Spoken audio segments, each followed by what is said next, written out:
16 and I love board games. Welcome to Orpheus Games, where today I'm excited to review Batman Gotham City Chronicles. Batman Gotham City Chronicles is back on Kickstarter right now with Season 3, but I was going to review it sort of after the hype style, where after it's been super popular, and I've had a chance to look at it objectively and find out my thoughts around it, not when it's like super hyped up or anything. So first we're going to start out with an overview of the game before going into the appearance, focusing on artwork, components, and theme, and then going into the design with complexity, mechanics, and innovation, then practicality for price and storage, and then my final thoughts, including you'll like this game if, you'll dislike it if, and alternative recommendations. And before you start, I would just ask if you could please hit the subscribe button because it would make me happy. Thank you. So first, in this game, one way to sort of get into it is it's just so giant and filled to the brim with miniatures and components, and the storage is not great. I wasn't even willing to set it up for the video. Instead, I'm going to have B-roll throughout showing different components off for the game, but that can sort of give you an idea of what it is going into it. Batman Gotham City Chronicles is a one versus many game where you're going to have one person controlling the villain, like Joker and Harley Quinn, and their goons, like prisoners or thugs with handgun or thugs with baton or something, fighting against the heroes, each individually controlled by players like Batwoman, Batcow, and Robin. It can be played for 2 to 4 players, and there are many different modules mixed in you could get from past Kickstarters. First off, this game is just so big and so amazing, and I'm super excited about it, and I really do like it, but I have some thoughts about it I'd like to get into. First, with the appearance. So first up for appearance is artwork. As you look, it's very comic booky, very cool to look at with the artwork for the game, and I really like how across the front there's like no title or anything, but that's not really the point. All throughout, it's really cool. It's like this like dark and gritty-ish, but there's still like these bright colors in it, but they make it seem like a slightly more realistic, and it's very comic book looking, and I think that's really cool about how they did the game. It looks cool, it doesn't look very childlike, it looks cool and mature and interesting and like a comic book, and I think that's all that Batman artwork for games should be, so I really enjoy the artwork. Moving on to the components. So first up is miniatures. This game has so many miniatures for people you couldn't imagine. All the way from famous villains like Joker and Harley Quinn to people like Talon or Man-Bat or Mr. Bloom. I'm sure there's people out there who love all these characters, but we'll get into that a bit when we talk about, I guess we can talk about that here with the components.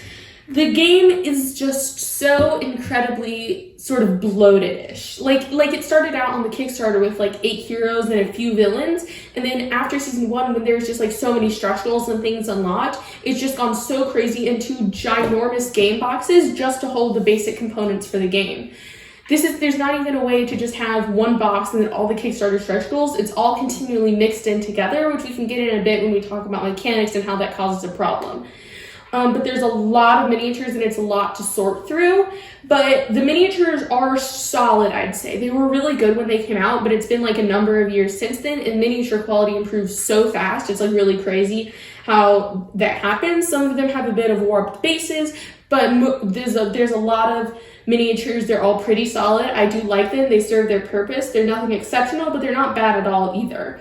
The boards are nice and thick. There's lots of cardboard components, and the player boards for the heroes are really cool. It's cardboard and double layered, and you have these cool cubes. And for the villain, it's this big plastic dashboard that you're going to be putting tiles on and stuff, and they're all really nice. The components are pretty good for a Kickstarter game, except there's just a lot of them, which we'll get to in a bit. Moving on to the theme. So the theme is Batman. It's super cool. Obviously, Batman Gotham City Chronicles. You know it if you know it.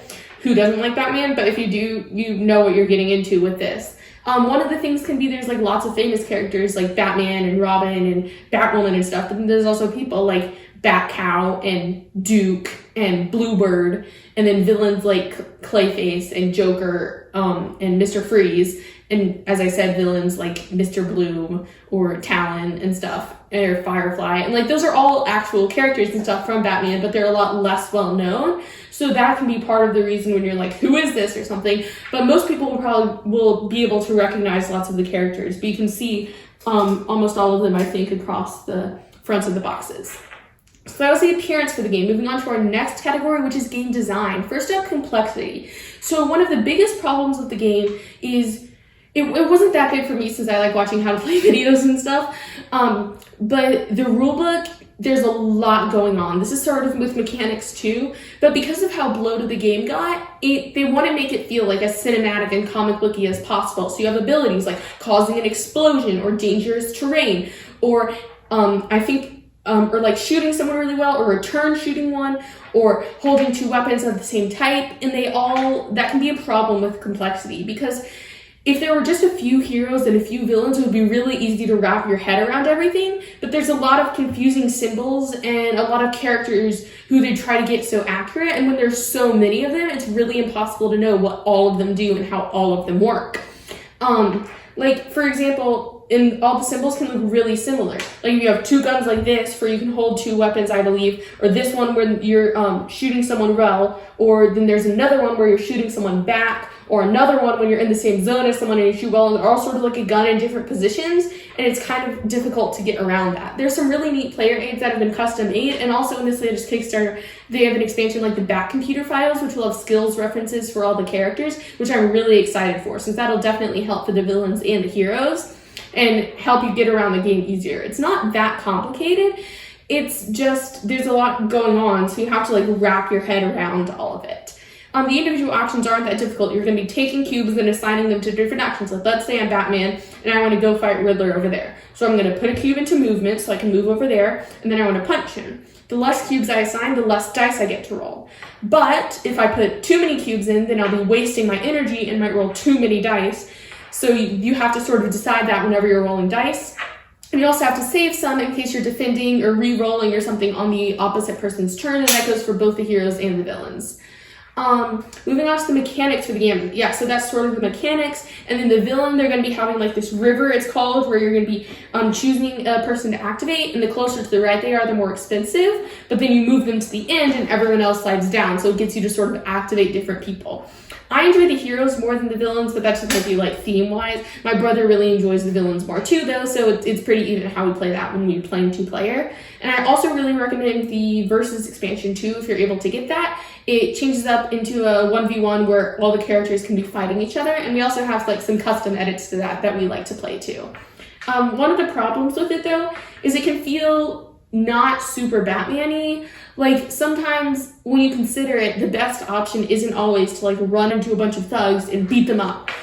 Sometimes the option is to like go and sneak behind them and move past and try to not attack anyone until you get to like the bomb to defuse it or whatever for the scenario goal. That doesn't come up a lot, but it can kind of be like a little sometimes, because like Batman's not gonna like sneak past a bunch of people and then take damage as he's going along because he knows he has a better goal in mind. No, he'd be like beating them up or whatever, but it's still fun and I do enjoy it. That's more of edge cases than anything.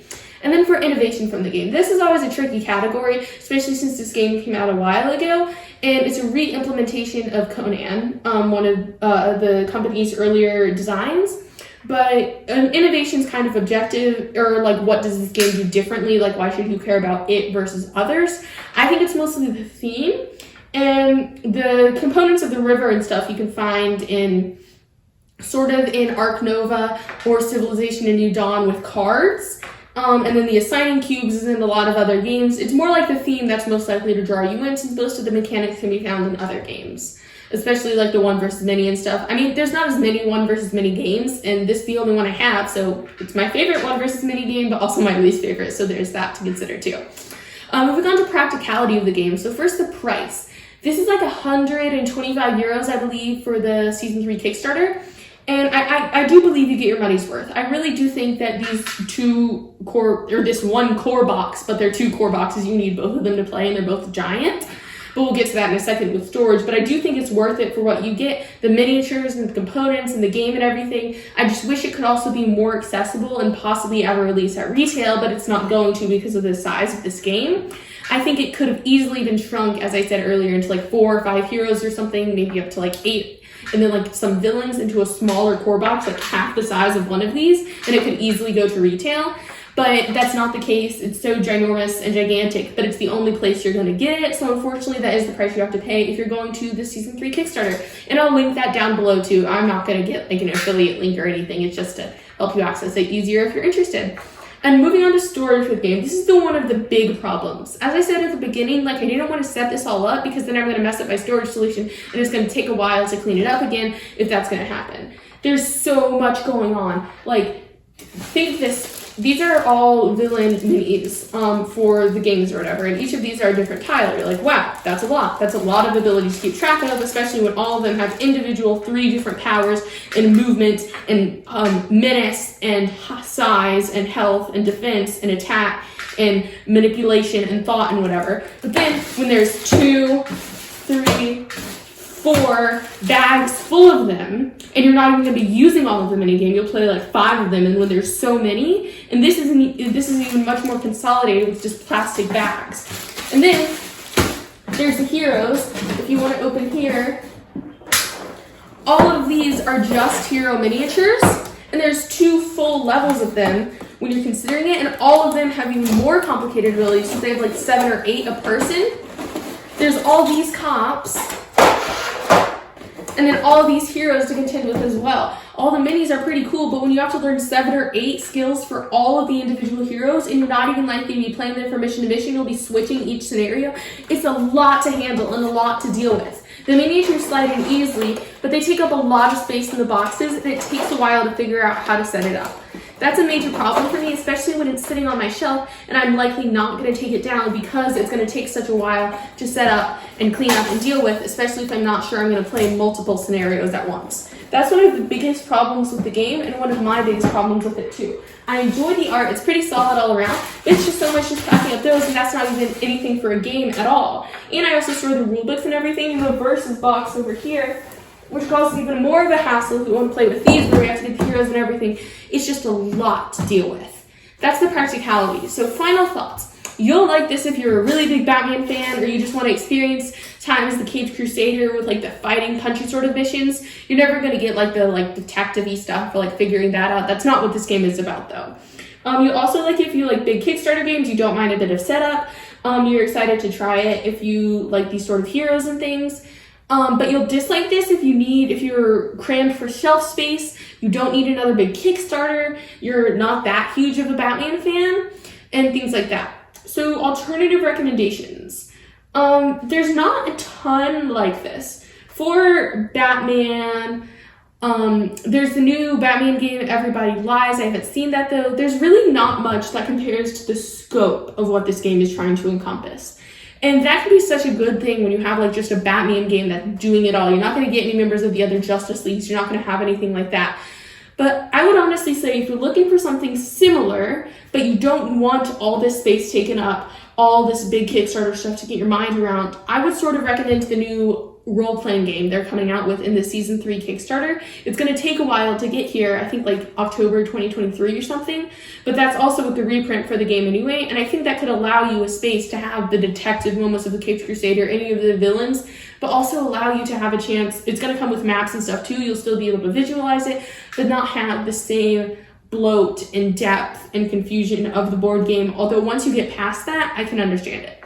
So for my final rating for the game, so it's been suggested to me, and yeah, if you have any suggestions, leave them down below since I will take them into consideration to have a scale at the end. So I was thinking of 1 to 5 stars to sort of like differentiate from others. I know Tabletop Wolf does a similar thing too. So for Batman Gotham City Chronicles, 5 stars means that it's like the golden liar that I come up with that like I think everyone should be able to try. It's one of my favorite games. 4 stars is the silver, like I think I would buy it again if I had the chance to do so, and would spend the same price and whatever. 3 stars, I really enjoy a game, but it's just not enough that I would get it again, or I might get it again. I'm not sure. 2 stars is a game I really didn't enjoy that much, but it still has some redeeming factors, and 1 star is just like not a good game at all. I don't know why I ever played it. Please don't let me play this ever again. Like Suburbia. But that's not the point. For Batman Gotham City Chronicles, I'm not sure if I would buy it again. I do really enjoy it, and I think it would be missing from my collection. So I do think I would buy it again, but I'm not sure if that's a good idea too. So I'm going to give it like 3.5 stars. I really wish I could give it more, but the problems with storage and some of the mechanics of the game and the scope of it, it would easily be a 5 out of 5 if it came in a smaller core box with easier accessibility, and then much more people could try it. But that's not possible for how it comes and in the Kickstarter form. So that was Batman Gotham City Chronicles. Thanks for watching at Orpheus Games. If you have any suggestions or ideas of what I can do better, please let me know down below. And if you subscribe, I will smile. Thank you.